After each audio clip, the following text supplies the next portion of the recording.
the ride.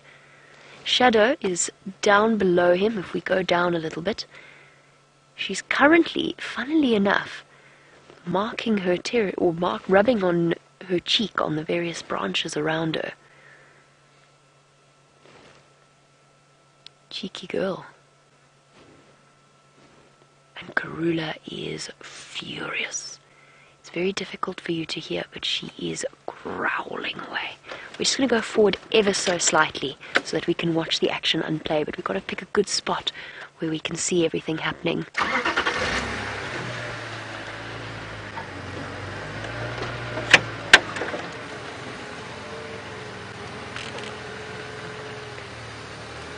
Hello girl, do you mind if I come join you? I know life's not great right now. After all that, you poor thing. Just going very, very slowly. We've got 3 leopards in the sighting and possibly 5. Oh, the queen is blowing spit bubbles once again. If I go there, Dave, can you sort of see her? There, if I pop us here, can you see Karula? Forward.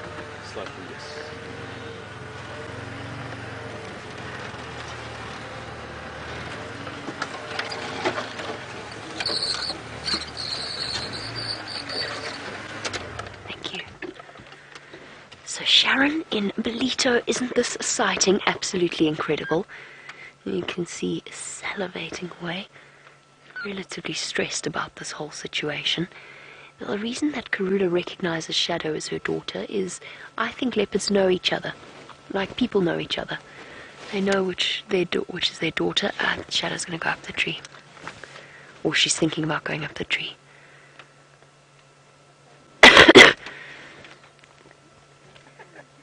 So they do recognize each other, just like Tingana recognizes which female he's mated with, and therefore which cubs may well be his. Now, situations like this probably actually play out more often than we think. I know that Karula has been seen watching Tingana mating with both Thandi and Kwetile in her territory before.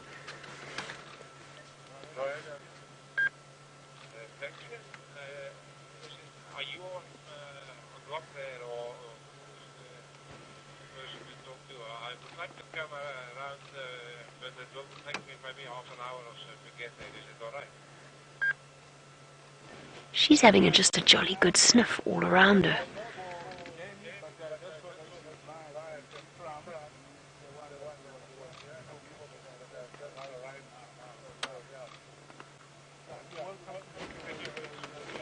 What an incredible scene. 5 leopards, although 2 missing cubs.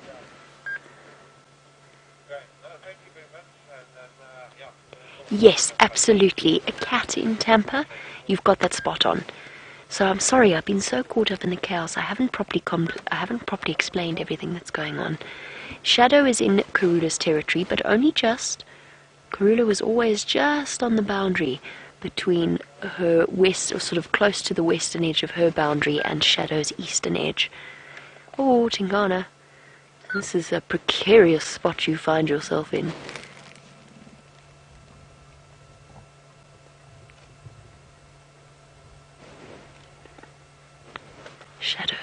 Karula's so unimpressed, she just started growling next to me. Just wanted to make sure that she wasn't about to dash off. Cat in Tampa, yes. Shadow is in Karula's territory because Tingana brought her here. The Imperator... There you go. You can hear that deep, low rumbling coming from Karula. Isn't it peculiar that we had that whole question about grandmothers adopting daughters' cubs, and all of a sudden Shadow came into the sighting with Tingana? It's incredible.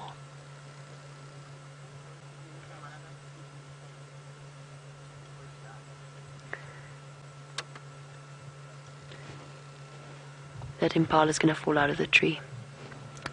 Sorry, we don't know where to look. Pick a leopard, everybody. Which one should we look at? I think we should look at Tingana about to drop this impala out.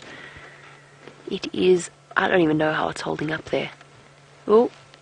Oh. Oh. He saved it. Sort of.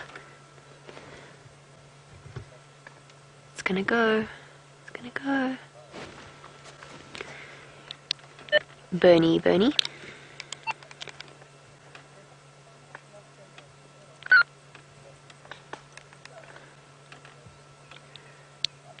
Bernie, Bernie for Jamie. Sorry everybody, just while the actions died down a little bit, I just want to take that opportunity to chat.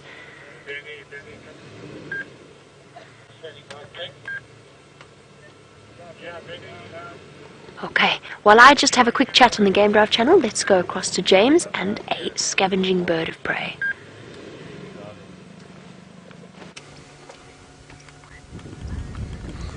Amazing stuff, everybody, that we're having this afternoon. Really quite astounding there at the leopard sighting. Massively jealous of Jeandre and I, but we're here with quite a large herd of beefaloes, all buffalo bulls, moving off to do their evening grazing to find what little grass there is left. And what's interesting is that one that we started with, sorry Jeandre, if we might go back to him, he's eating Peltiforum africanum, or the weeping wattle, and that is renowned, I've just read, as a very good cattle fodder, though not surprisingly a buffalo eating that. Now, there's quite a lot going on around the waterhole. As soon as something happens with those leopard, we will go back to them. But while we've got the initiative, if you like, over here, I'm just going to go back a little bit. We can't see them, can we? I was going to ease my way down here, but there's a hippo out of the water making friends with a giraffe, which is quite nice to see. So let's go and have a look-see. There we go. There's the hippo. I don't think we're going to get too close to him because I think he'll run off, but I'll just show you his bottom first before we try a slightly closer approach.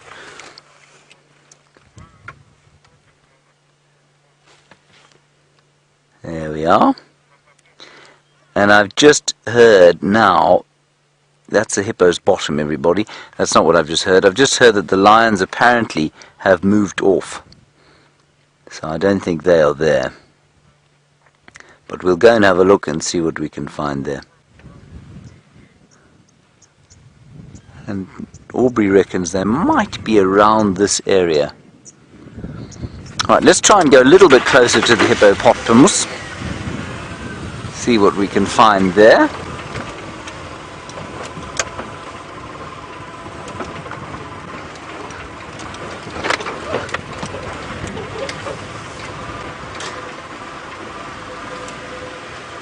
He's not moving.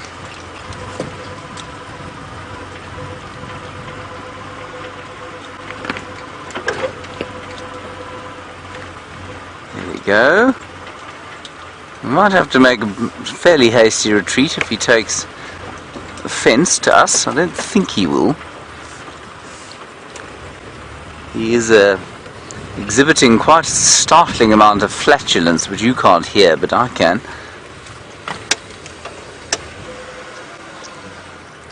He's going to come out the side there, John. I don't want to follow him through there because I think he'll run. There you can see him just disappearing through the bushes. Ah, well done. Let's go. We might get him going back into the dam.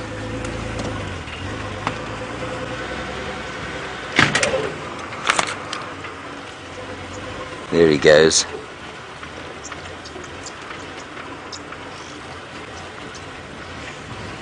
Now, they don't like to stand still for us, you know, they get very nervous. There he is.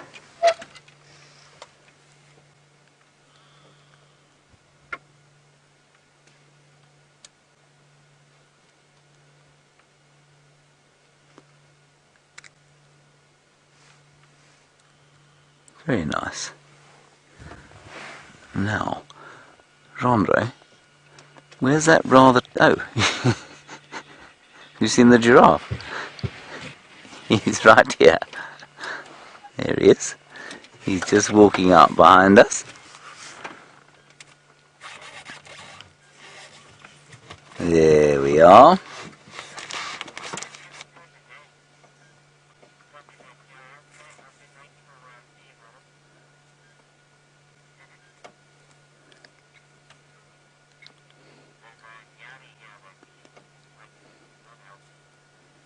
Isn't that nice?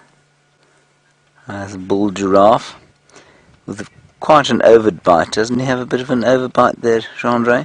Perhaps in need of some orthodontic work. He's also got many passengers. 1, 2, 3, 4, 5, 6, 7, 8, 9, 10. It looked like about 20 oxpeckers. So he really doesn't want Jean-Ray to film him. Let me just do a 180 quickly. Hippo's gone off down there. A number of times I've walked through there, sort of whistling away and thinking to myself, oh, what a pretty time this is. And one doesn't want to step into a hippopotamus when you're doing that. There we are, Jean-Ray. Now you have a lovely angle. And of course, one speaks so often about the different species of giraffe, or the different subspecies of giraffe that we get. I've only just seen one other, and that is the Maasai giraffe, of course. And they are found, unsurprisingly, in Kenya, in the Mara. And the difference, most noticeable difference, is their markings. Their markings are much more irregular than the southern giraffes. There also aren't nearly as many oxpeckers lurking about in them. I think there are. Let me just get the binoculars out and have a look-see here. 1, 2, 3, 4, 5, 6, 7, 8, 9, 10, 11, 12, 13, 14, 15, 16, 17, 18. Hello, Aaron in New Zealand. Do you want to know if the hippopotamus would eat anything that this giraffe dropped? I don't think so, Aaron. You know, the giraffes don't do a great deal of dropping. You know, if you watch the way they feed, they don't break off branches like an elephant would. And so an elephant, you know, what an elephant might break off, absolutely, I think you'd probably easily find that hippos might eat those. Sort of off-cuts. Ooh, and Jean-Ray, can you get a picture of the oxpeckers? They're all having a bit of a dust bath, or are you unsighted? You got them there. There we are, look at them. All back onto him. This is wonderful. Aaron, the other thing they do eat, of course, is elephant dung, especially at this time of the year. They will often eat elephant dung. That's because there's really not much in the way of grass at all.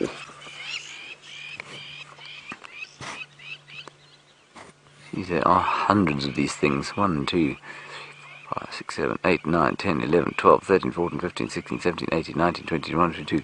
22 oxpeckers. Alright, let's go back to the leopards. I'm not sure how long Jamie's going to be able to be there, so let's head back there and maximize on this incredible sighting of those potentially 5 cats. Guys, we are going to have to leave this incredible sighting. Oh my goodness, look at this. Tingana's about to lose this impala. He's going to try and hoist it back up, but he is very, very close to dropping it down to the base of the tree. Now all that we're doing is we're simply waiting for the next person who would like to approach the sighting to get here, and then we shall pull out and move off. Just going to wait for a few moments. What an incredible way to spend an afternoon. Oh, dangling by a thread. Oh, it's gonna go, it's gonna go. Slipping, slipping. The anticipation is killing me. And just in case those of you are terribly concerned about the dynamics of our 2 female leopards, sorry. Getting my animals confused. We're going to keep watching Tingana, but I'll just give you a brief update. Karula is fast asleep, and Shadow is watching Tingana's lack of skill with a somewhat jaded expression upon her face. But let's not tear our eyes away from Tingana just yet, because I think he's about to have a disastrous moment. He's in the most precarious position. He's trying to balance his weight on his back feet on the branch, and then tuck his front of his body around to keep the impala where it is, and it's all gone terribly, terribly wrong for Mr. T.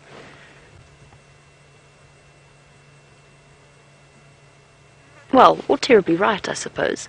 A couple of hours ago he was simply occupying his time with Shadow, or attempting to avoid her attentions by pretending to sleep. Now he's got a free meal out of the whole deal. Oh, Karula's growling again, but sleeping. Now, approach is your side the best there, thank. Okay, guys, that's it. We have to go. Wherever, like, when you can just come maybe behind me here. Yeah, it's all motion. Thanks very much, thank. Stations. I'm going to be pulling out of this sighting.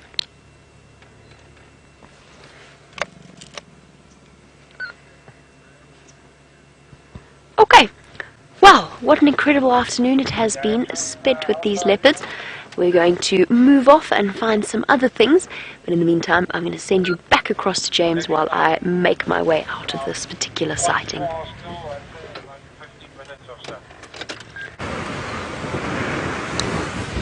So we've come along now along the Gowrie cut line, which is between the dam over there and, well, this magnificent river that runs through the middle of the reserve, the Mlwamati drainage line, and rather hoping that those lions might have popped across here. In front of us is Aubrey, and Aubrey went to check the kill site, and I thought they might leave there, and they have indeed left there. I suspect, oh, there's an elephant. I suspect that they are in some very deep bush. It's not possible to kind of drive into this area with any degree of comfort.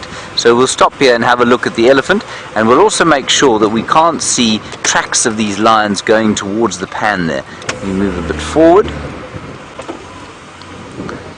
and there we have l'elephant, and I'm sure there's a whole herd of them in here.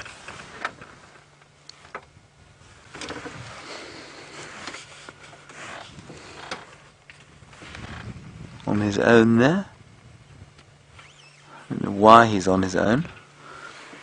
There could be another herd somewhere around close by. One or two more. Might just be a lonely fellow. Lonely bachelor. Finding his way in the world. Like me, Gendre. He's probably younger than me though.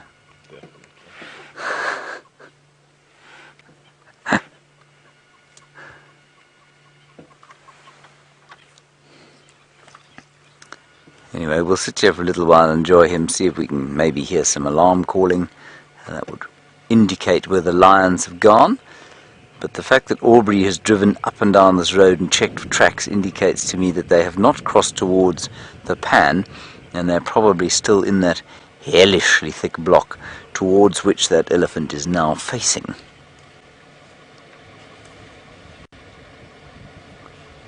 There he goes.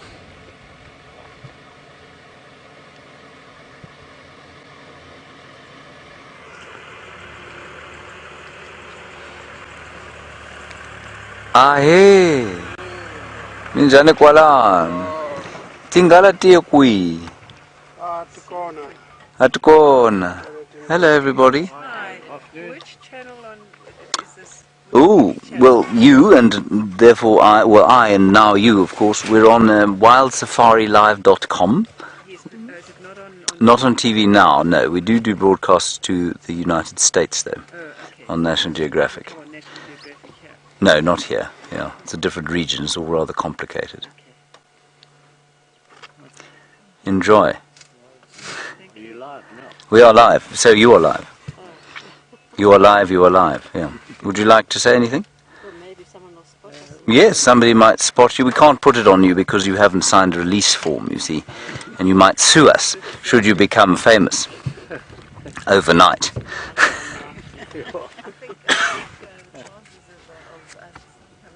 Oh, you never know. You never know. Stranger things have happened. All right, we're going to carry on looking for these lions. Where do you think they went, Orbs? Yeah, I think They're still inside there. Yeah. Okay. Lots of vultures and things. Okay. All right, everybody, we'll carry on north. Enjoy. Bye-bye.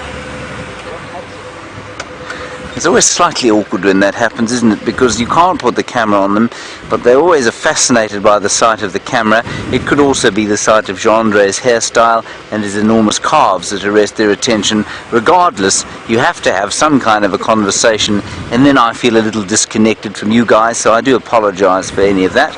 But we had to have a polite conversation with those people, none of them under the age of 106. Hey, Jean-André? Jean-André is having a bit of a laugh. Very sweet. Right, let's carry on around the corner here. Another group of people, but I think we'll just bypass them. Aye! We just go past them, rather not stop and have another chat. Righty.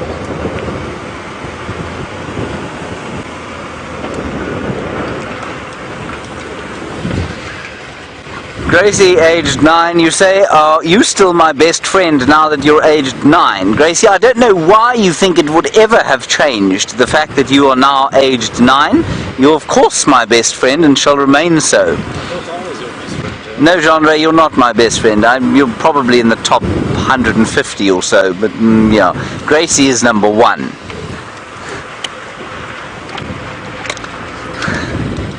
I think I know 150 people. You're somewhere around there, maybe 148 or 149. Well, you know. There we are. Okay, we're going to head round towards, I'm not sure if anyone's checked Bivelshoek Dam. They may have headed that way, and then we'll come back to this area. I might try a little foray up that drainage line. Won't be easy.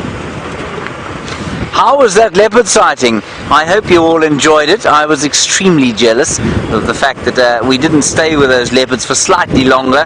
I just had a feeling maybe we should have, and then we thought, nah, let's go and look for the lions. And then if we'd stayed with them and followed them, well, we could have joined you there. But I believe there's something of a vehicle pile-up going on around there, so maybe best that we didn't go there.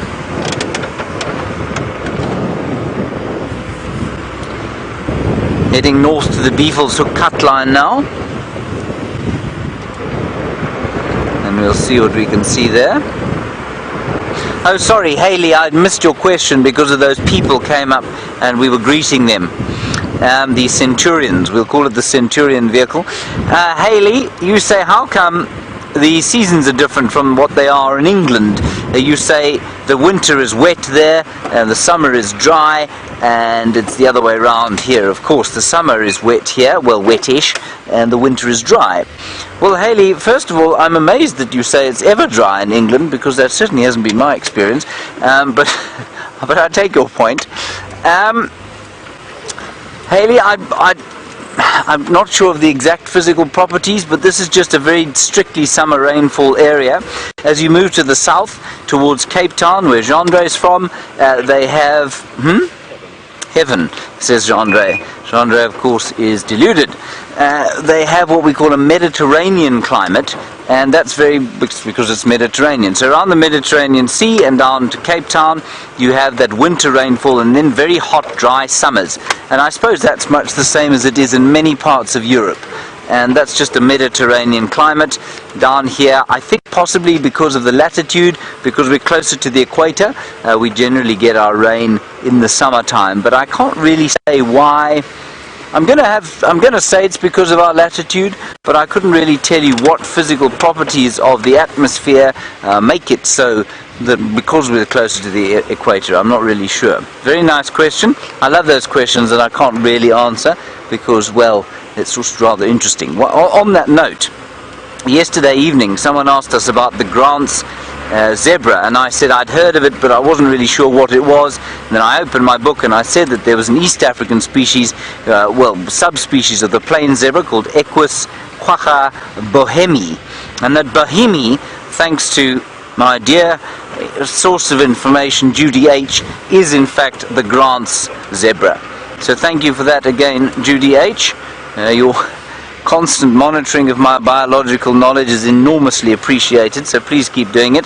So the Grant's zebra, everybody, for those of you who were listening yesterday evening, is found in the Mara Triangle. So we were looking at them just, well, Monday to this week we were looking at the Grand Zebra in the Mara Triangle of Kenya.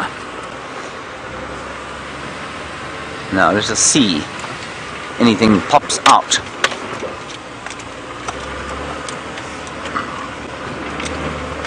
Alright, while we're driving around here, seeing if we can find any sign of those lions, let's go back to Jamie and find out if she's going to perhaps a 9 leopard sighting. That was the record that I've ever heard of. I wasn't in it, but maybe Jamie can top that 5 leopard sighting. Let's go and find out. And after that incredible sighting, Dave and myself are just trundling along, digesting how good our luck has been over the last few days, and particularly this afternoon. We're so incredibly lucky with these live safaris because we get to witness these intimate moments between the different leopard characters, stuff that some people only get to see once in a lifetime, if that.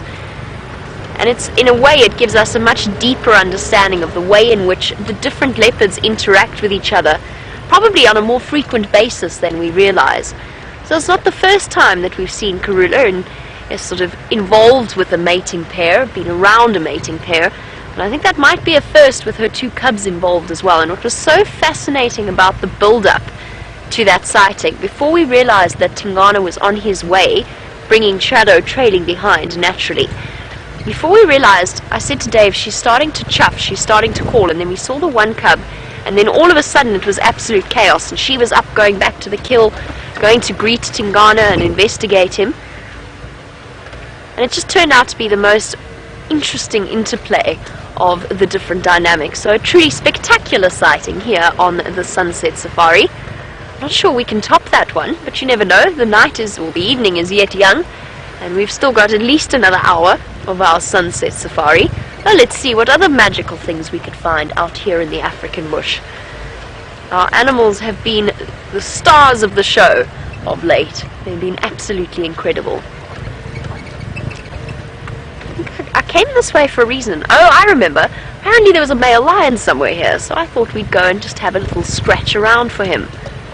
See if we can't add to our big cat total for this afternoon. I'll be more than happy with whatever it is we happen to encounter. And speaking of all animals, great and small and magical, James has encountered another giraffe. Let's go across to him.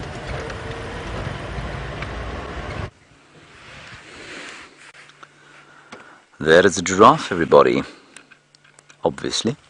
Now, what's interesting about this giraffe, and it's going to be difficult to see for you because of the way the light is distributed, but he is very, very dark.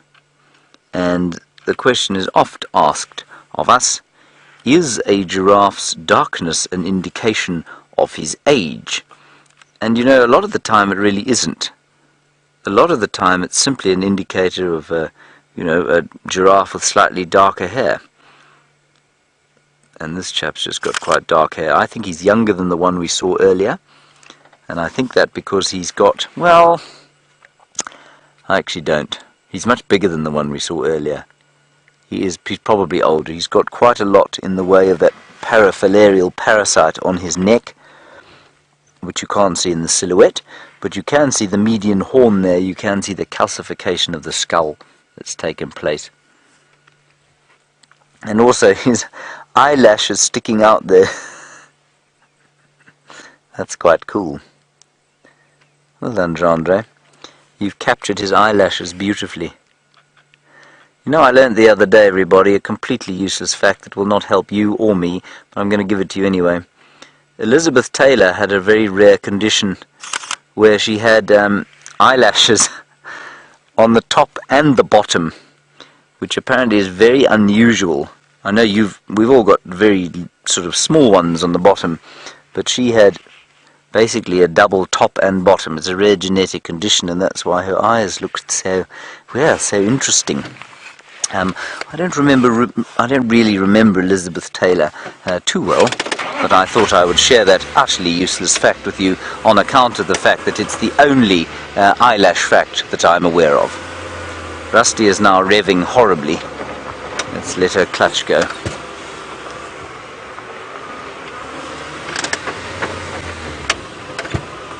Let me put it in high range, maybe that'll help. Now we're on Hyena Road. The lions were in about here. Aubrey's gone in to have a look. He has driven this road already, so I don't know that they're around here. And if they haven't crossed this road, then they won't have gone towards Beefleshoek Dam. And we don't have too long left before the sunset, in which case we won't keep looking for the cubs. But what I think we're going to do is drive around on Hyena Road. If there's nothing here, I'm going to actually put my nose into the drainage line and see if we can't drive up there. And that might be quite nice to find them lying in the dappled shade of a Tambuti Grove. Would that not be nice, Andre? Would it fill you with joy? Now I know one of the viewers has been wondering if they could see Andre's calves, and he's shaking his head, of course. Come on, Andre, show us your calves. They are very impressive. Chi-Town Connie, do you want to see Andre's calves? I have not shaved. You haven't shaved? Okay, well never mind. What I'll do is take a picture of them. He's now trying to hide everybody. He's trying to get out of the car so that we can... I got them.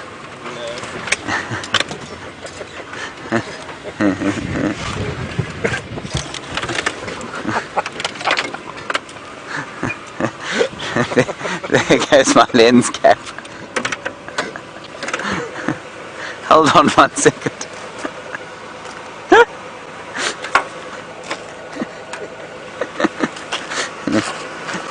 Yeah. Well, I tell you what, if you look at my calves, both together like that, that's what that's what each of his look like. But they don't have any hair on them. Well, they have actually. It's just a little bit sparser than mine. Right, there we are. That's ridiculous, Genre. It's a serious wildlife show. I think I may have broken this camera.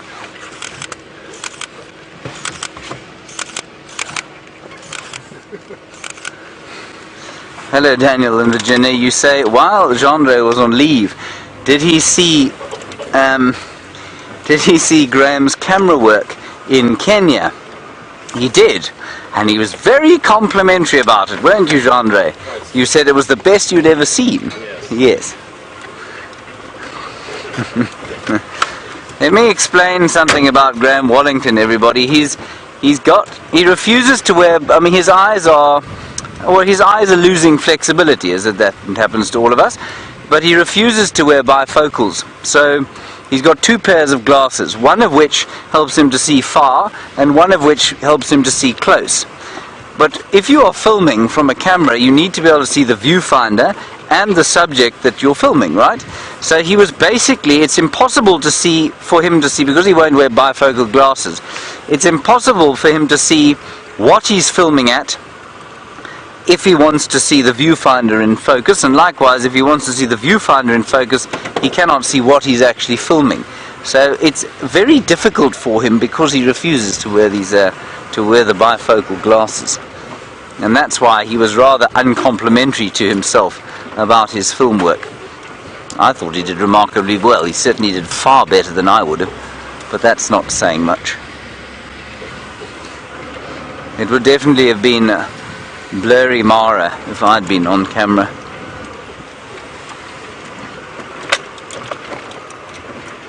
Alright, let's go across to Jimmy. She's in the Mlwamati drainage. I will try and take some pictures of Genre's legs.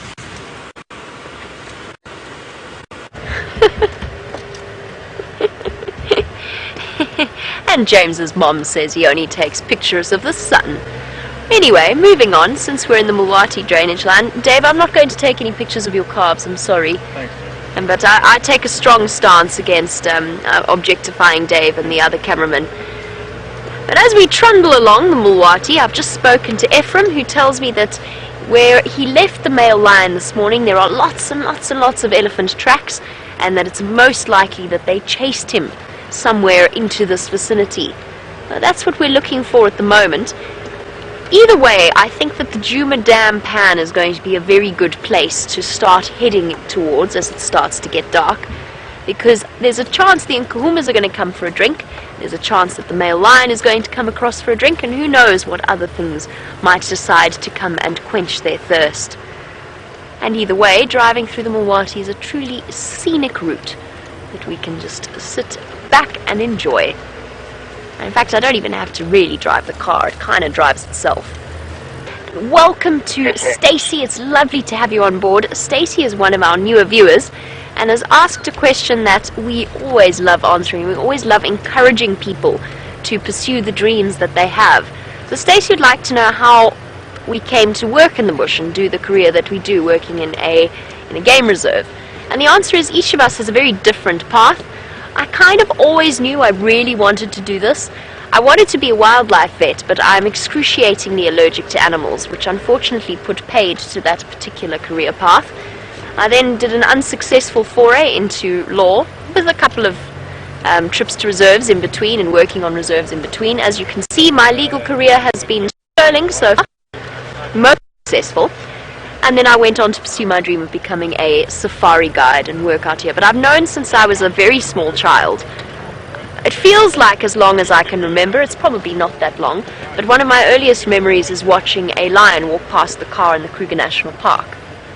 So we've got all kinds of wonderful stories. I mean, Brent has the most unique probably in terms of backgrounds, in that he essentially grew up on a game reserve from when he was a very, very small child. And James has had a different path. But it is something worth pursuing. There's lots of different routes, there's lots of different ways, and there's lots of different reasons to do it.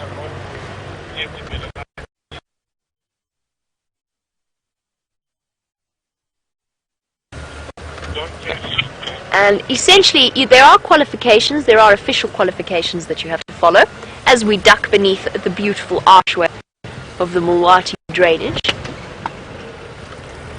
There are certain have to be government qualifications, doing a set of exams that include a theoretical and practical component, and then from there you can advance your knowledge as you go along. But you're right, it is an incredible career, and if you are interested in hearing any more, you are more than welcome to send through any questions that you have to the final control on questions@WildEarth.tv or to #SafariLive.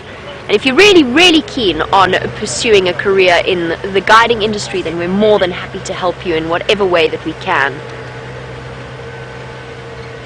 I wake up every day and am grateful that I get to do what I do.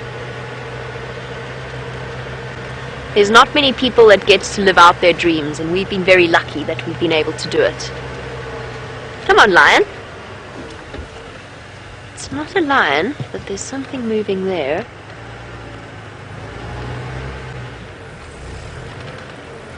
I'm sure of it. It is a monkey. Huh.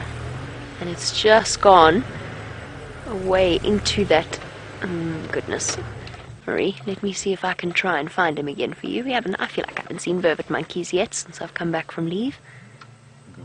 You got him. Bravo, Dave. Well done. You've definitely got him. That's definitely a monkey. Do you know that rod I think he's trying to work out if it's been spotted or not.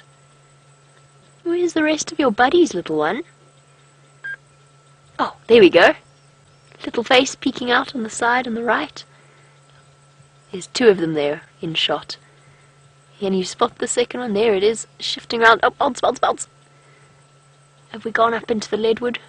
And of course the jackalberry trees are fruiting at the moment, which means that we've got lots of different animals around the Mulwati drainage. And right now, playing peekaboo with a troop of vervet monkeys in one of my top 5 trees.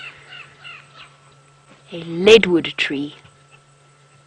It looks dwarfed by this giant of the tree world. Perfectly at home, ascending with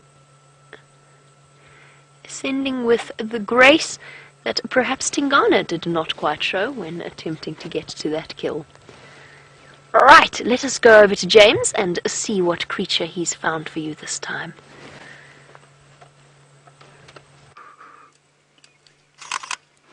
We have found, everybody, a buffalo. Again. Very nice buffalo there, grazing, obviously, that's what they do. And we're not too far from the setting sun. I don't mean that physically, we're obviously very far from the setting sun. Some 8 million kilometers, I believe, in fact even more than that. But it's just quite nice watching the dust rising off their feet, and that dust, of course, a sign of the dry season. This is the best light to view buffalo in, everybody. I just find that they are slightly sort of, I don't know, dull in the middle of the day. But when it comes to now and they're kicking up dust and the light is shining through their fur, I think they're quite attractive. In the most bovine way, I suppose. Jean-Andre, have you ever described a human being as being bovine?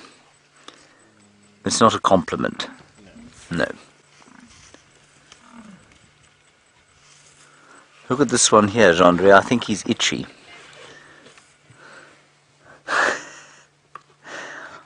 I think he's got an itch he rather needs to scratch.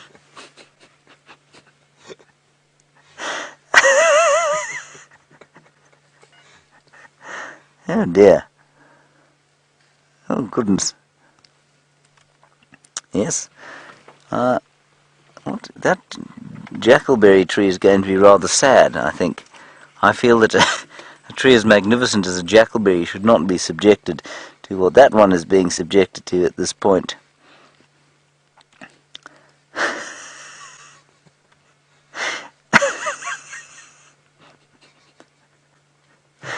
He knows we're laughing at him. Stop laughing. Don't laugh. He's feeling ashamed. Just let him walk off the tree. Come on. We're not watching. Okay. Look at him. He looks so ashamed. It's okay, Beefy. That's how it is for you. You don't have opposable hands. You don't have hands. You don't have claws. You have jackalberry trees. He looks absolutely bereft. Let's take the camera off him, Jean-Andre. I think he's very nervous now. Okay, we're going to carry on around the corner. I'm not going to leave these buffalo, and I want to drive up the drainage with you and just see if we can't find those lions before the sun goes down. We're not far from there. I don't know if we're going to be able to do it, but let's see. Yeah, well, this is a very good point from you. Hello, my friend. Yes, you're very close by.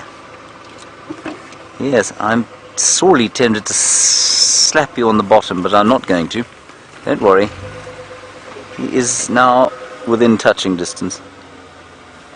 Yes, we'll leave you to it, as you were. Liz, very good point. You say you wonder if there won't be another buffalo kill in this vicinity tonight. It's easily possible. Remember, there was a male with them. There's another male not too far behind. 5 lionesses. Buffalo all over here, so it's not impossible at all that they would kill again. The only thing is, will they be prepared to put the effort in? I'm not so sure. There's some impalas just crossing the road. So if they've had a whole big buffalo to eat, would they go for it again? If their blood got up and they got close enough, yes, then maybe. But I'm not sure how much movement there's going to be this evening.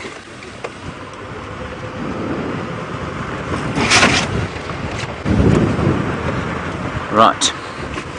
We are now going down towards the slope, and we'll head in and see what we can see. We really have had the most amazing day here, haven't we? Cats all over the place. Lions, leopards everywhere. Now, I'm going to drive in here. Probably, actually, not quite from here. So we're going to drive up this drainage. We're going to go a little bit further along to where that big jackalberry is, and we're going to drive up from there. Basically, where we saw Tingana come out of the drainage yesterday, we're going to go up the way from there. The light is now just too special.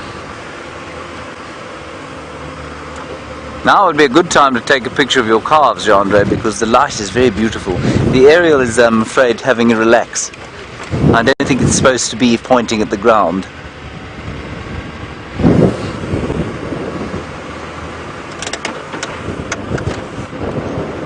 Now, Tinganana popped out of the drainage just over here yesterday, and it is from here that we're going to drive up the drainage line to the lions. I'm 99% sure that they are just in a place where Aubrey couldn't get that enormous Land Cruiser that he was driving, and I'm pretty sure that we can get this little thing in. Righty. Here we go.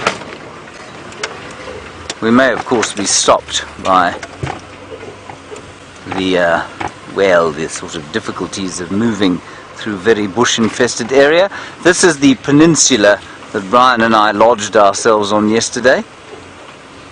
So the lions are not far from here, just a couple hundred meters, I imagine, 300 or so feet. And we're not going to get through that area that way.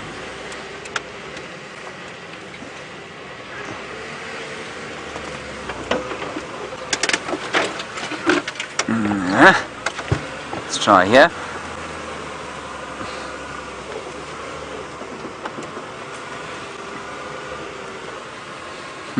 Hello, Lauren. Or Lawrence? Was it Lauren or Lawrence? Lawrence. Lawrence, hello.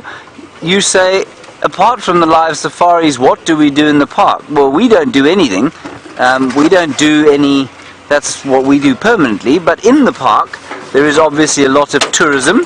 Huge amount of tourism activity that goes on here, which is great fun. You can come and stay at some amazing places and see this incredible wildlife.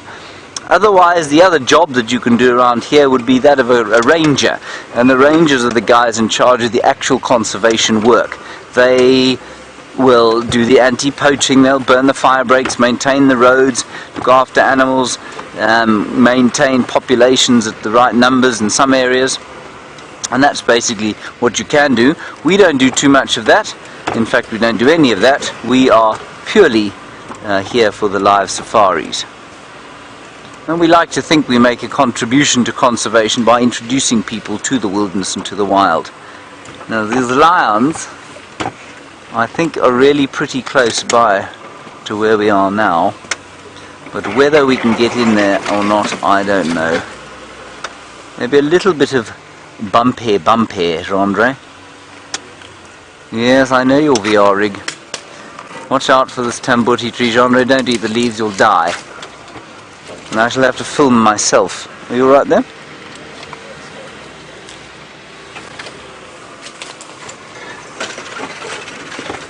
And we all know that we don't want me filming myself, Andre.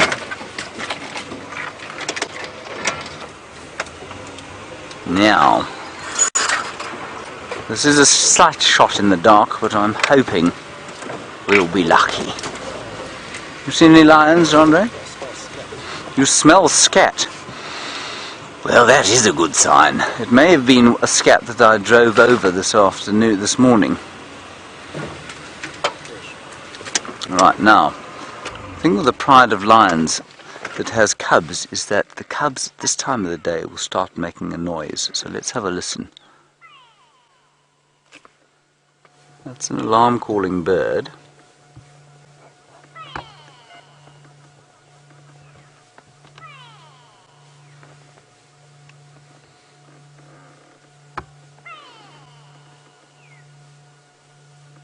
So we're listening for that. Wow, wow, wow, wow, wow.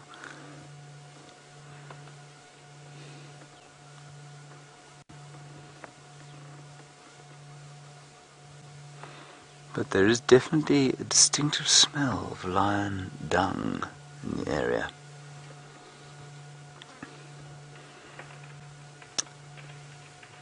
And the sounds of elephants breaking things. Now, I'm not convinced that we can go forward here and make it up. Let's try. Jean-Andre, we will have to watch your head on this thing.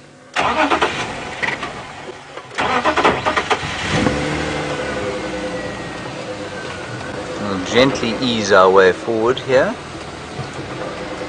Oh.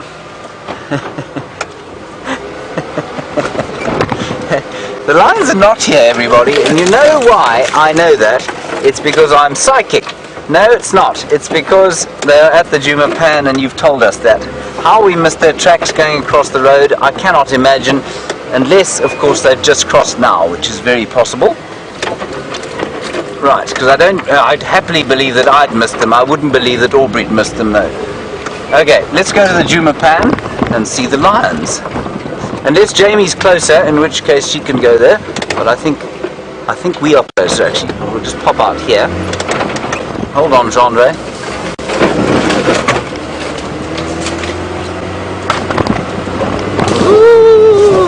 Hold on, Jean-Andre. I think we're going to make it. I think we are.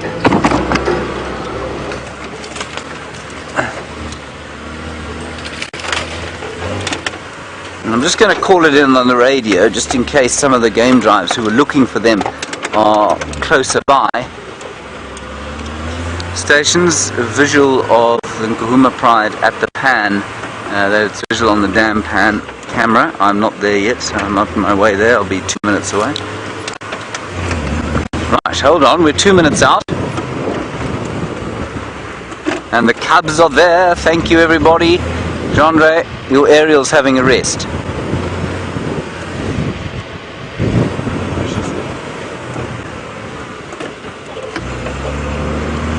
Come on, come on, come on. We've just got to get around this corner. The last time we saw Lion in the Djuma pan, everybody, we missed her because she disappeared into the bushes. Oh, and there are elephants there as well. Thank you, everyone, for watching on the Djuma Dam cam. Kirsten, you don't have a feed there, do you? Okay, Kirsten doesn't have a picture yet. This is because we're in the new final control and it's just taking a little bit of time to put together. Right, here we are. We have now arrived. Oh, and there is a game drive there already. I'm going to go down into the dam, Henri, unless we go onto the... Well, let's go around this way. There they go. There's the males there as well. This is fantastic.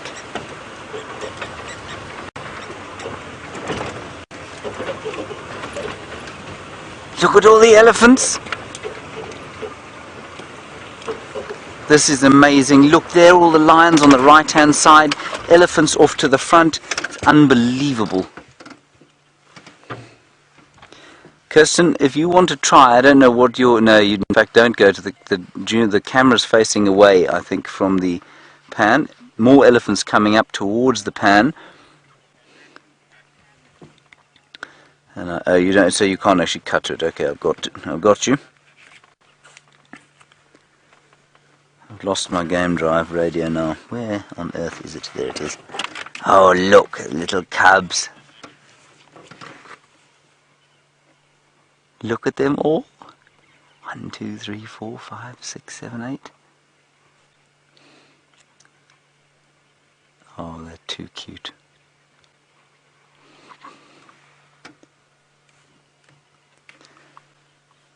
Stations, I'm not sure if anyone copied, but the Djuma Pride is now mobile slowly east from the dam. There's a very large herd of elephants in the water now.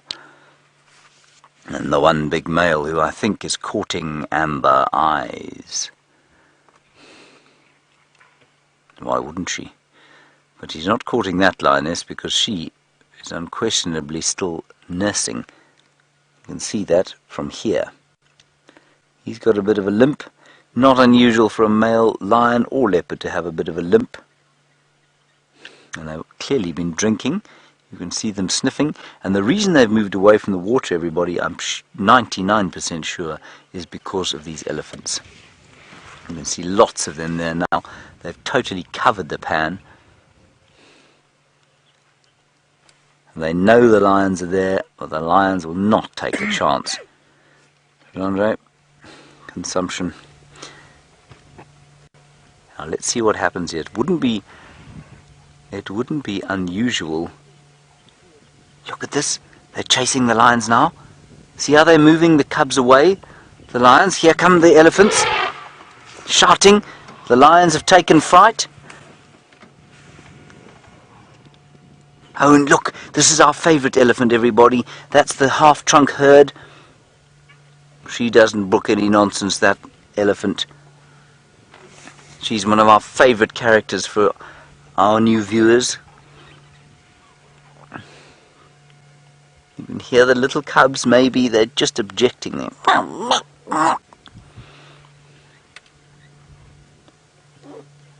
Oh, that's fantastic.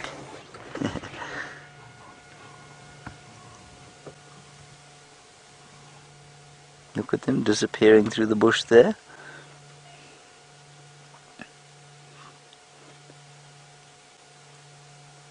And the little black ears, you can see why they've got black ears now. Such an effective following mechanism.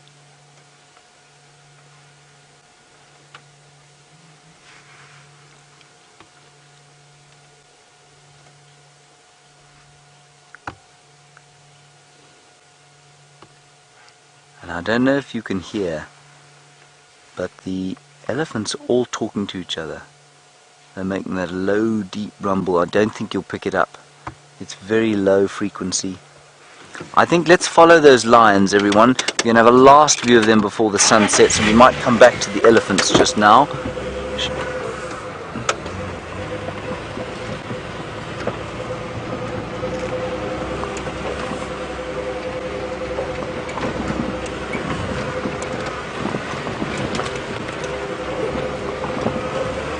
Have we knocked a game drive aerial off?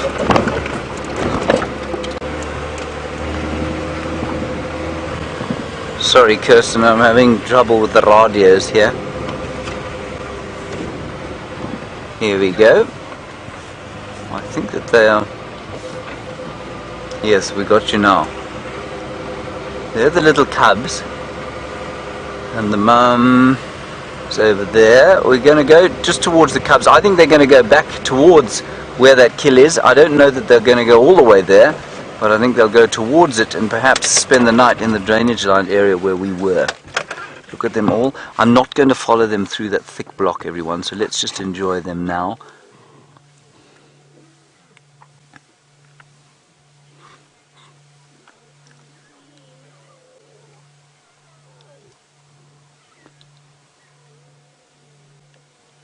Look, just groaning and getting a little bit miserable, not having to walk around.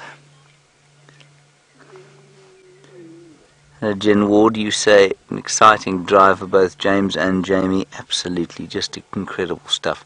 We've had an unbelievable day. We really have.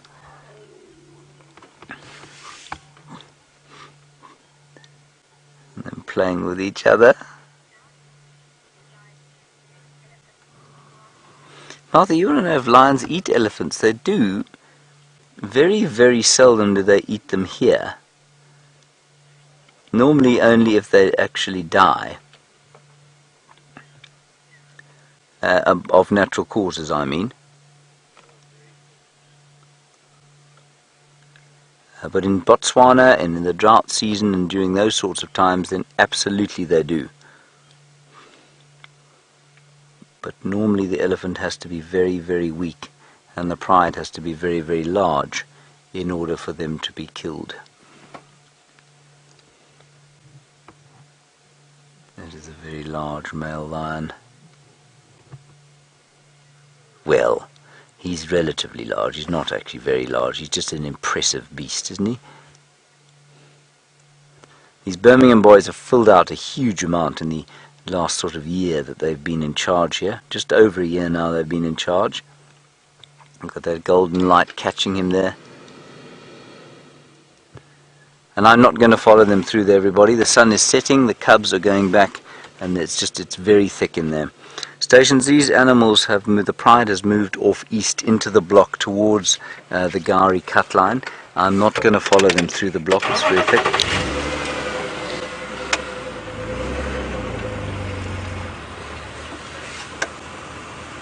I think let's just go, let's have one last look there. They may well pop out on the Gari cut line.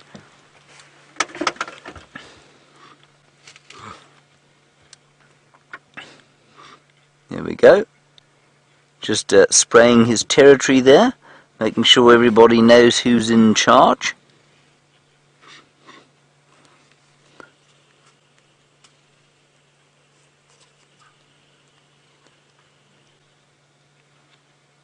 Let's just have a listen. You can hear him sneezing. You can hear them contact calling. The odd whining noise from the little cubs as they walk. And then of course the alarm call of the white-browed scrub robin going. Right, let's go and have a look at the elephants, I think. They're starting to move off now. Although this car is not sounding good. Oh. Hello, Fox Hat. You say elephants, lions, cubs, elephants, gold. Oh, I already said elephants. Golden light doesn't get much better. It certainly doesn't. It's just stunning. And they'll still smell those lions, you know.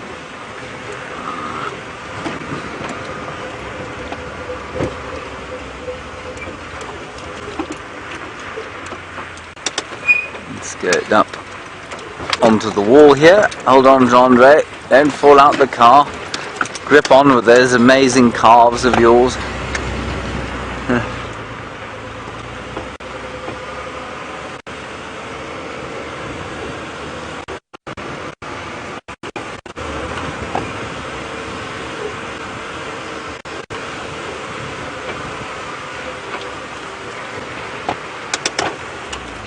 There we are.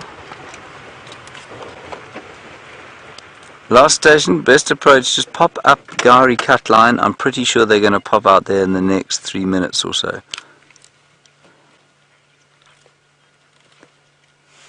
Isn't that gorgeous? Look at the dust on them.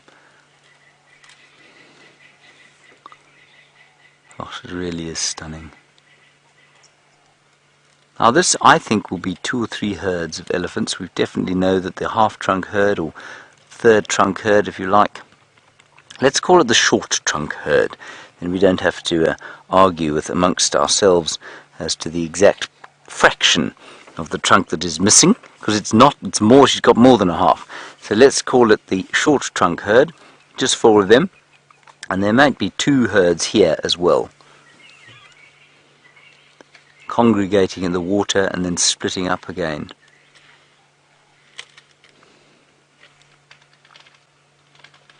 Just the little bits of subtle colour, the last bits of winter leaf. Lovely to see.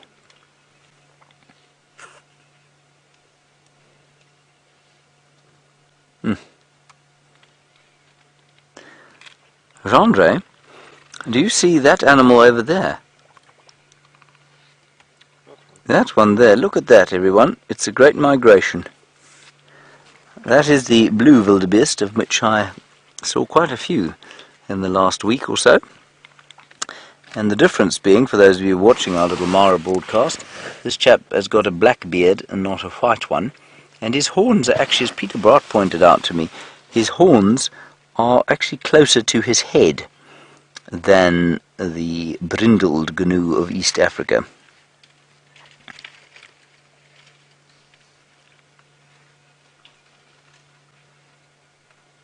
Very nice. 1.5 million of those things knocking about in East Africa. Let's just go around the corner here. We'll get a last look at these elephants.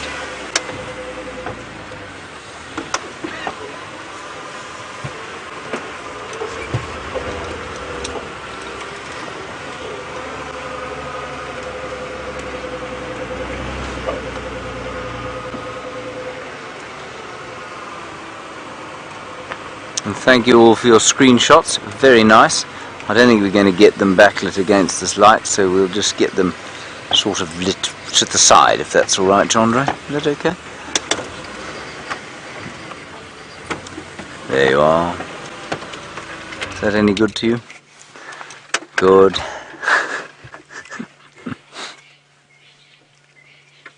And here you'll see the herd split out, slowly drift apart from each other in the dying embers of the day.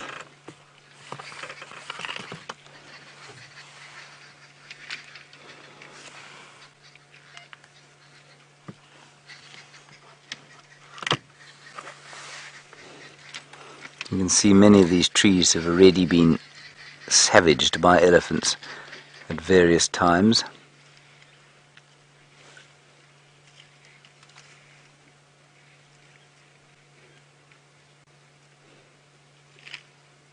Yeah, eating that peltiforum bush, the same tree that the buffalo were eating. And Gendre, we're being approached a little bit by a young bull here. Oh, except that one, of course, using his brother as a plate.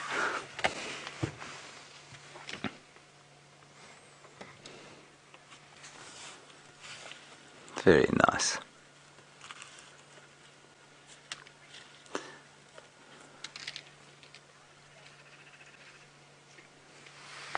Hello Nicole in Canada, you're wondering about the short trunk herd and how it is that young elephant managed to lose the piece of her trunk. Nicole, it's most likely, I hate to say it, because of a snare. It's quite possible that it was a poacher's snare. Huge amount of poverty and hungriness on the western fringes of the Kruger Park, and lots of people, well, not lots, there are a few people that set snares for the pot to try and catch something like an impala to eat. And sometimes elephants get caught up in that sort of activity, and their trunks get caught in the snares, and eventually they fall off. And I suspect that's what happened there. It's possible that it was a crocodile when she was very young, but it's most likely, I think, that it was a snare.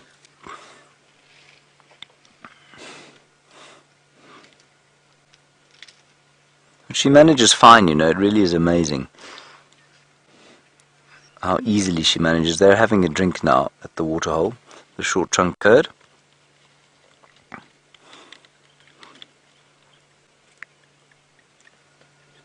And this chap just trying out his newfound coordination with his trunk.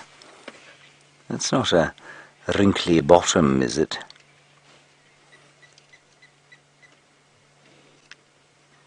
No, I don't think it is. He would be about that size now, but I don't think his bottom is quite as wrinkly bottom's bottom. You think his bottom is quite as wrinkly bottom's bottom? Gendre? No, I don't either.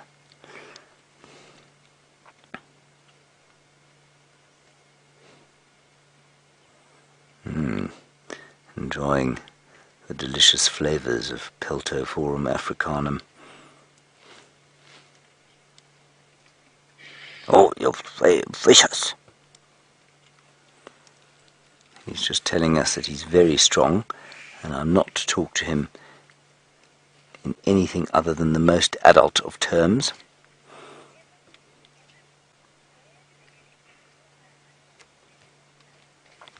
Hello, Kevin. You want to know where the elephants get the water? Well, I'll take you down to it now.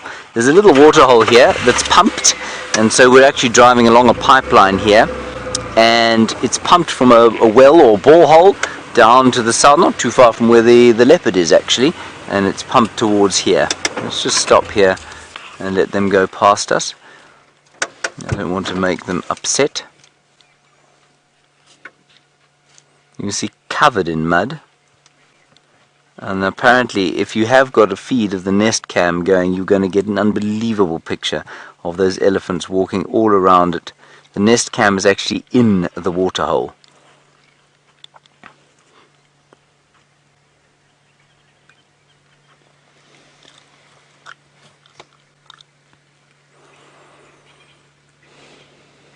So if you can look at it, I would do, I'm not sure actually where you find it. You find it on WildEarthTV, I think you'll find the Nest Cam.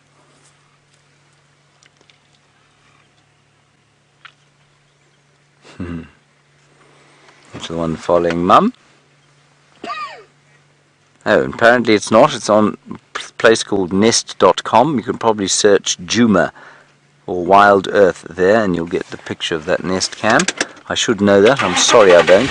Jean-Marie, let's just go up to the waterhole here quickly for our last bit of light.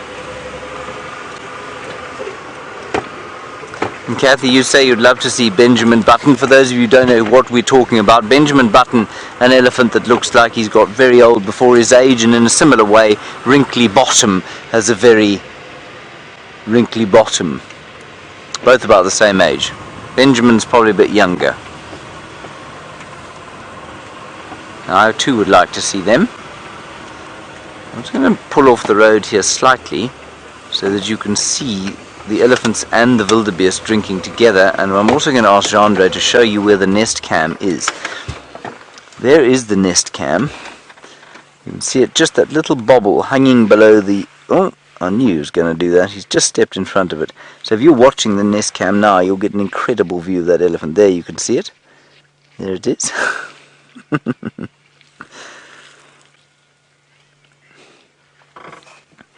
So you can imagine the view you get of those elephants from there, and I'm sure Connor and Peter Bart, who've set up the nest cam at great effort, are going to be terrified of whether or not those elephants are going to push it over.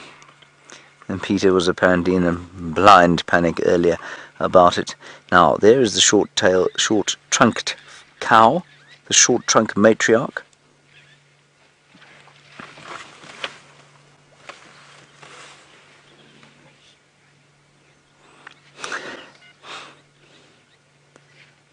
You can see lots of mud there that she's now sucking off her trunk.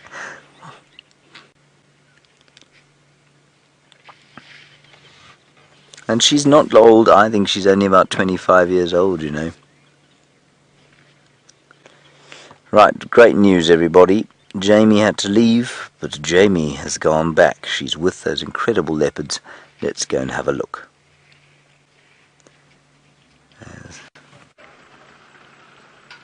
We've got an extraordinary sighting playing out once again in front of us. Tingana has managed to keep his impala right up at the top of the tree. I say his impala, Karula's impala, right at the top of the tree, and a certain peace has descended upon our 3 adult leopards, all involved in this particular sighting. So Tingana has found a very uncomfortable position. Shadow is at the base of the tree, looking restless and upset and unsettled. There she is there, lying down, stretched out. She's been up and down and up and down and up and down. And then, of course, the poor leopard that was responsible for this particular kill, the lovely Queen Karula, is growling away over there. Just a pile of spots and a disgruntled expression. Knows that she's lost her kill, but not ready to leave just yet. As for where her cubs are, I imagine they are safe and sound somewhere further into the block, so into the vegetation, away from any risky business that might be happening here. I don't think that there's any serious threat to their safety at all. It's just been an interesting day for them, and unfortunately for them, mealtime is probably over. I think that the smell of the carcass was what attracted Tingana, and in turn, he brought Shadow with him. Tingana's making me chuckle a little bit. He's so determined to keep that kill to himself that he's going to stay in the tree. Even though he's eaten plenty, so he's going to stay in the tree, but he really, really is not comfortable one little bit. He is dangling. I don't even know how he can begin to sleep like that.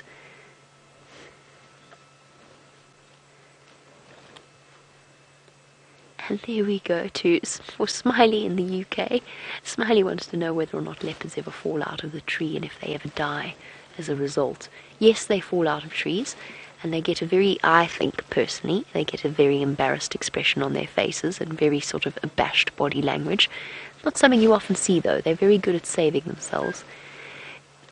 The number of deaths recorded from leopards falling out of trees is exceptionally rare.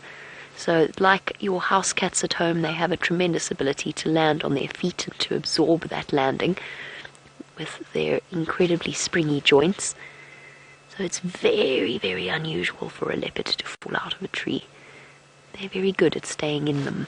Lions, on the other hand, very often fall out of trees. They definitely cannot compete with the leopards in terms of their tree climbing ability. Tingana really does. I mean, how on earth he's managing to make that look so peaceful, I really, really don't know.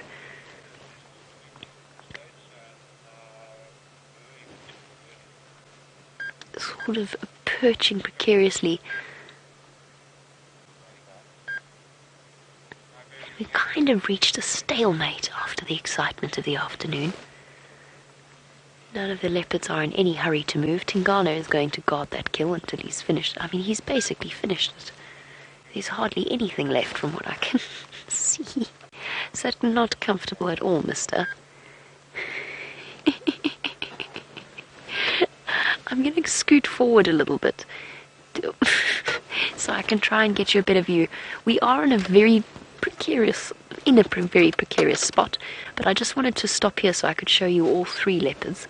But let me go forward a little bit so you can see exactly how silly Tingana really looks. We're on a bit of an incline on a termite mound here.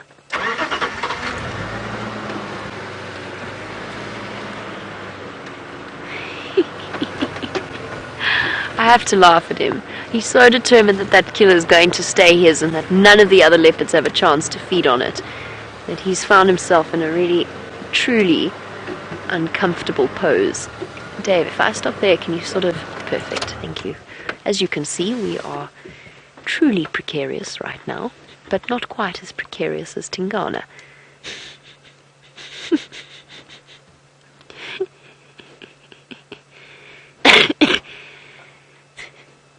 That is absolutely hilarious. That really cannot be comfortable, mister. And of course, as it does start to get dark, we will leave the sighting. We don't know where Karula's cubs are, and we don't want to run the risk of attracting any unwanted attention. She's already had enough to deal with today, so we won't be putting spotlights on them. Even though the kill is up on the tree, we don't know where Karula's little ones are. But I don't think she would be as relaxed as she is. Sorry, I'm distracted. She's just lifted her head. I'm going to keep watching her.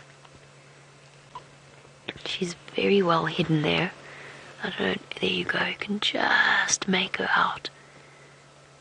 I thought perhaps she was glancing across at the cubs.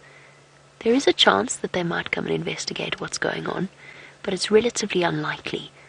Leopard cubs have an uncanny knack, especially Karula's it appears, for keeping themselves out of trouble and out of harm's way. I think she's just making sure that they don't make their way back here. Poor Karula.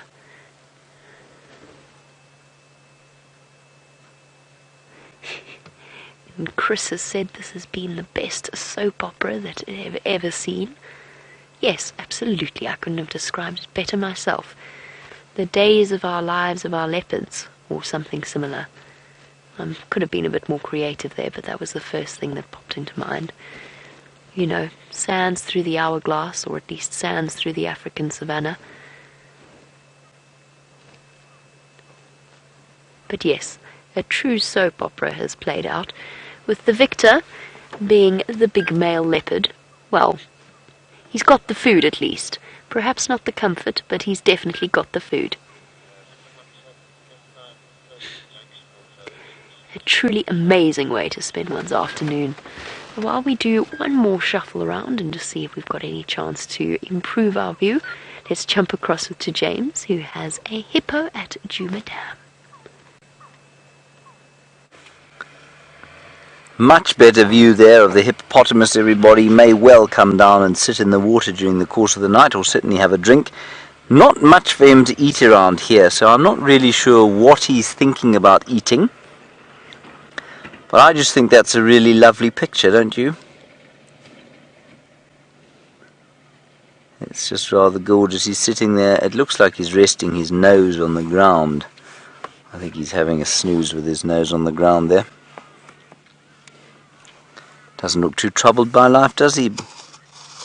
Certainly much less so than those leopards. Gosh, what a day with them.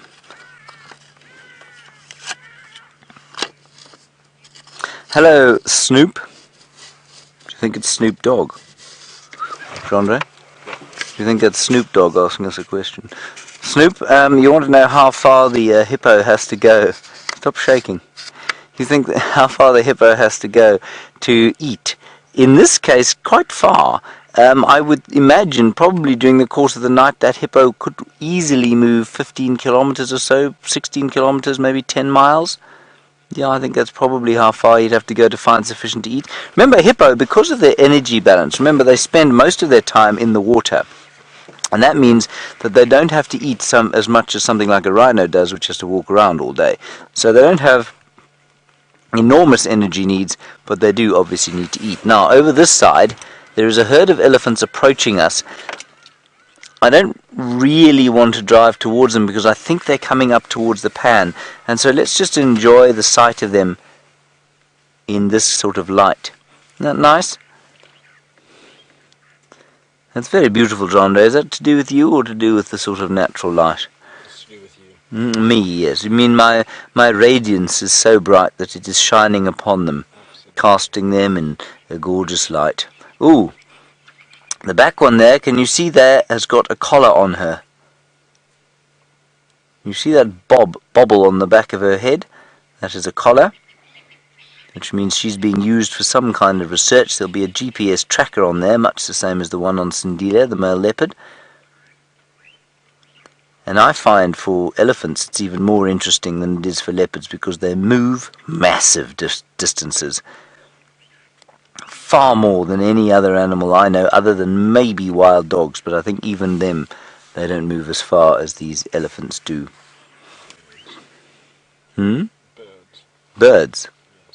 Yes, birds move as far as elephants do. Thank you. Thank you for that, Jean-Dre. Now be quiet.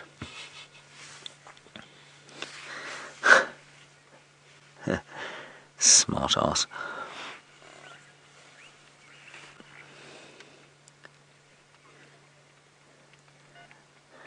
Now, the reason I'm not moving is I think that's a nice picture and they're coming up to drink and I don't want to really disturb them. I'm rather hoping they'll come past us, but whether they'll do that in time before we have to close the show, I'm not sure, so we'll just enjoy them for now.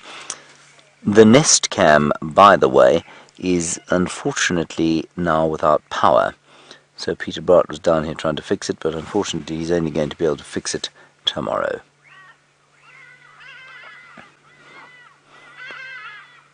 Them slowly ambling up here.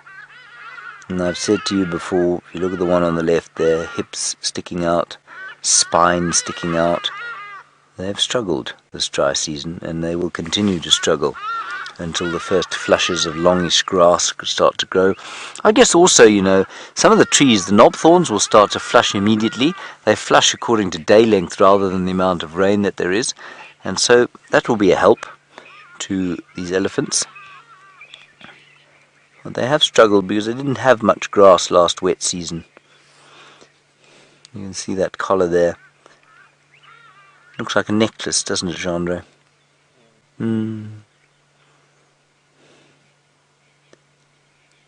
And now they're just having a little bit of a play. Alright, everybody, that's going to be it from us. Thank you, Jean-Dre, and thank you, everyone, for watching. We're going to head back across to Jamie for the last part of the show. She's looking at leopards and hyena. We'll see you in the morning. As if the soap opera couldn't get any more dramatic, look who has turned up to scout the scene. A hyena at the base of the marula tree, and a shadow lying right in front of it, which we often see with leopards and hyenas. Leopards generally know that they're faster than the hyena, they're more agile, so Shadow's content to rest there as long as she knows the hyena's there, and the hyena most likely is more interested in, oh, there we go, those sorts of scraps than it is in attacking the leopard. But what an incredible way to finish off our sunset safari then with a second spotted creature.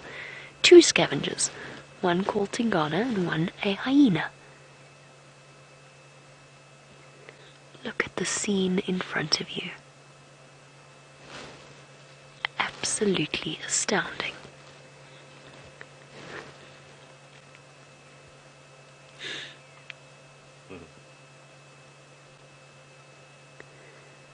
And our beard has been far more creative with his soap opera names. Days of Our Drives. I've forgotten all the rest of them, but it was sheer genius. Well done, our beard.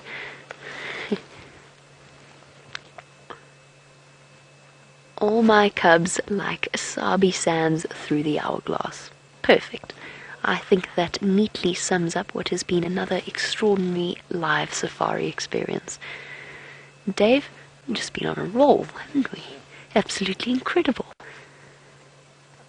And all along, the winner of this particular scenario rests, if not comfortably, then perhaps precariously, on his marula tree. It is now obviously very, very dark. We will be leaving the sighting as soon as we've finished off with our sunset safari. Wild dogs! There's wild dogs in this sighting. I don't believe this. Run, Shadow, run, Shadow, run!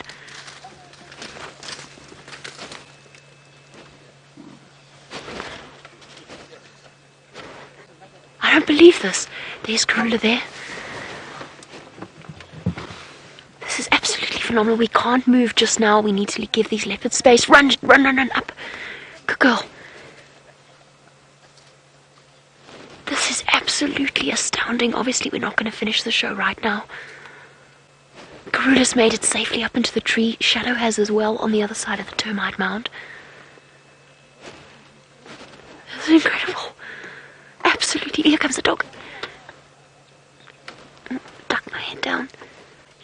Where did you come from? No wonder the hyena belted away like it did.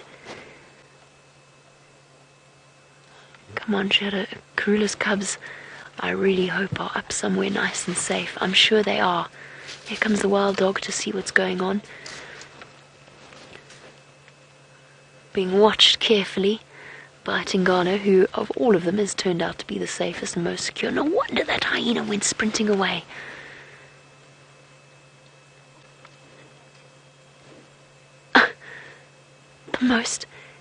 The second most endangered carnivore in Africa just came belting onto the scene. Forget soap opera, this is on a whole different level. Disappearing off into the dark. Obviously we have extended the drive. Life's very tricky for Dave right now. There's too many things to look at. And we are on a very awkward sort of level. There go the dogs there. Just when we thought things couldn't get more dramatic, wild dogs have come racing onto the scene. There's the male. You can see it's him with his thick neck. And now they're jumping up at the tree where Karula is. But she's okay. She's going to be absolutely fine there. Let's stay looking at the marula tree where they're jumping. There we go. Look at this. Look at this.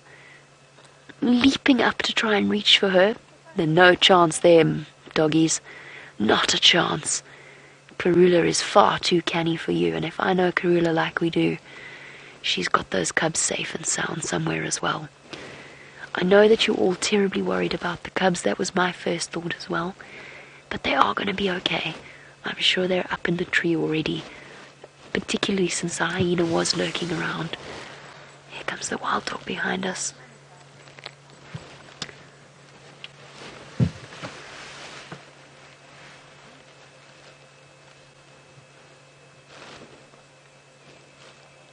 My goodness gracious me. One of the most extraordinary sightings. I'm speechless. Apparently you guys are all speechless. I'm speechless too.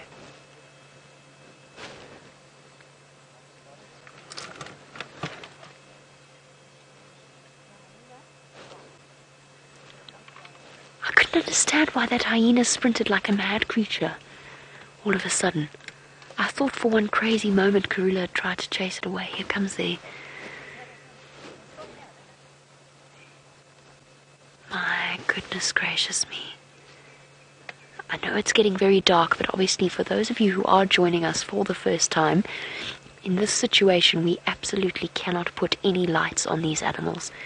And in fact we're not going to move either until we've got a better idea of where all the players are. We're just going to sit here and let this moment sink in. I know you can just see a little bit. Unfortunately, it is getting too dark. This is as light as we can get everything. That was truly, truly astounding. James Richard wants to know how long until the lions show up. James, hopefully not at all, especially with our endangered wild dogs and our leopards everywhere, but I get your drift. Why don't we throw in a cheetah for good measure and just complete the astounding afternoon?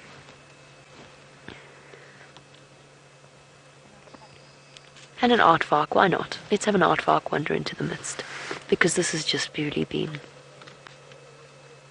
momentous. A drive for the record books.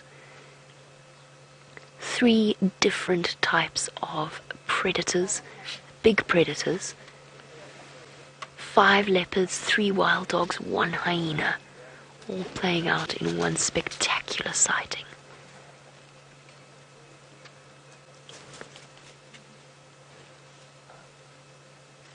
Racing around behind us.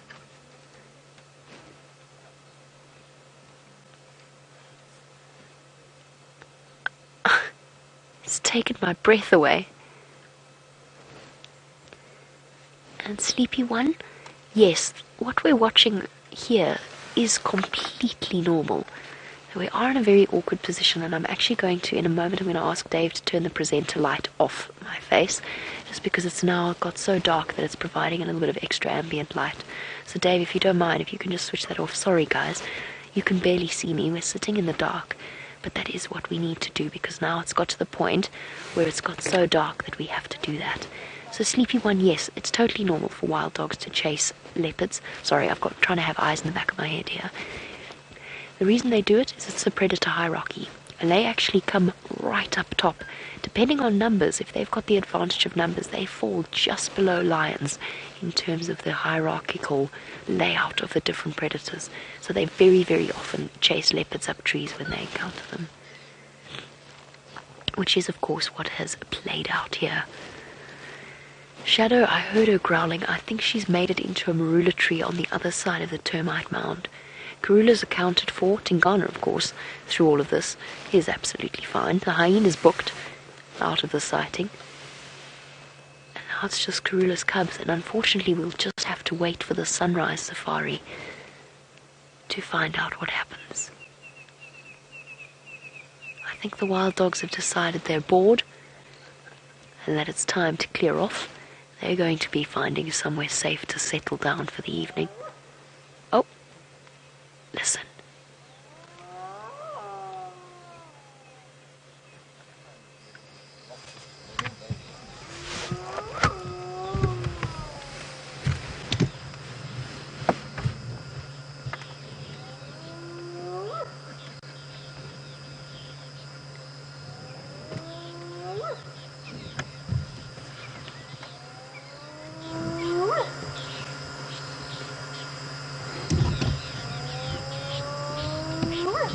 Just completed one of my favorite sounds in all the world.